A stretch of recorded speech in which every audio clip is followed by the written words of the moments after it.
আপনাদের কাছে অনুরোধ করছি, যদি এরকম কোনো ব্যক্তি আসেন যিনি এসে সরাসরি আমাদের দলের নাম করে আপনাদের কাছে টাকা চান, কারণ এরকম ঘটনা ঘটেছে। একজন আপনাদের এখানেই আছেন, আপনাদের মধ্যে একজন খুব কলকাতার নামী রিয়েল এস্টেট কোম্পানি, তারা আমার কাছে এসেছেন একটা প্যাকেট নিয়ে। আমি কি ব্যাপার বলছে যে না, আপনার অফিস থেকে ফোন গেছে আমার কাছে, বলছেন যে স্যার বলছেন যে কিছু তো পাঠালেন না, টাকা লাগবে। তো স্যার আপনার অফিস থেকে বারবার ফোন যাচ্ছে, সেজন্য আমরাই দেখা করতে আপনার সঙ্গে এলাম, যে অন্য লোক কেন থাকবে, ডাইরেক্ট আপনাকে দিয়ে যাই। তাই বললাম ভোট তো হয়ে গেছে, ভাই টাকা তো আমি আপনাকে চিনি না, আর আপনার আমি গ্রুপের নাম শুনেছি, আপনার সঙ্গে তো আমার কোনো পরিচয় নেই, পরিচয় না থাকলে কি করে আমি টাকা চাইবো? অন্য কেউ চেয়েছে পার্টির থেকে? বলছে না, আপনি আপনার নাম করেই বলেছে স্যার, আপনার ফোন থেকেই ফোন এসছে। দেখান তো ফোনটা। ফোন দেখলাম, ক্লোন তৈরি, ওপরে আমার ছবি, তার তলায় শ্রমিক ভট্টাচার্য লেখা, আমার নামই সিম তোলা। কিভাবে করেছে জানি না। ফোন আসছে কোথা থেকে, সঙ্গে সঙ্গে তাকে দিয়েই আমি রিপোর্ট করালাম আমাদের সাইবার পিএসএ বিধাননগরে।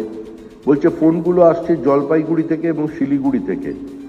পরবর্তীকালে 7 দিন পরেছে ধরা পড়লো হাওড়ার শালকিয়া অঞ্চল থেকে। এই ধরনের ঘটনা সব জায়গায় ঘটছে। আমি যতক্ষণ রাজ্য বিজেপির সভাপতি আছি, এবং আমার পরে যেই সভাপতি হোক না কেন, on behalf of my party, it is my promise to myself and to you the people also, যে কোনো জায়গায় যদি কোনোভাবে এক্সটর্শনের কথা শুনতে পান পার্টির নাম করে, আপনি আমাকে জানাবেন, আমাকে মানে আমার অফিসে জানাবেন। আমরা দলের পক্ষ থেকে যা ব্যবস্থা নেব এবং আমাদের যিনি মুখ্যমন্ত্রী শুভেন্দু অধিকারী, তিনি অনেক মানুষকে গ্রেপ্তার করিয়েছেন। একটা পপুলিস্ট ম্যান্ডেটে আমরা ক্ষমতায় এসেছি। কেউ বিশ্বাস করতে পারেনি এই নির্বাচনে আমরা 200-র বেশি আসন পাব। একটা সময় ছিল যখন সিপিআইএম বলতো যে বামফ্রন্টের বিকল্প উন্নততর বামফ্রন্ট। মমতা বন্দ্যোপাধ্যায়ের দিকে তাকিয়ে একজন বিবৃতি দিতেন, দিদি থেকে দিদিমা হয়ে যাবে, কিন্তু ক্ষমতার পট পরিবর্তন হবে না। আগামী 100 বছরও পশ্চিমবঙ্গ থেকে বামফ্রন্ট সরকার কেউ সরাতে পারবে না। কিন্তু সেই অবস্থার পরে মমতা বন্দ্যোপাধ্যায় ক্ষমতায় এসেছিলেন 2011 সালে।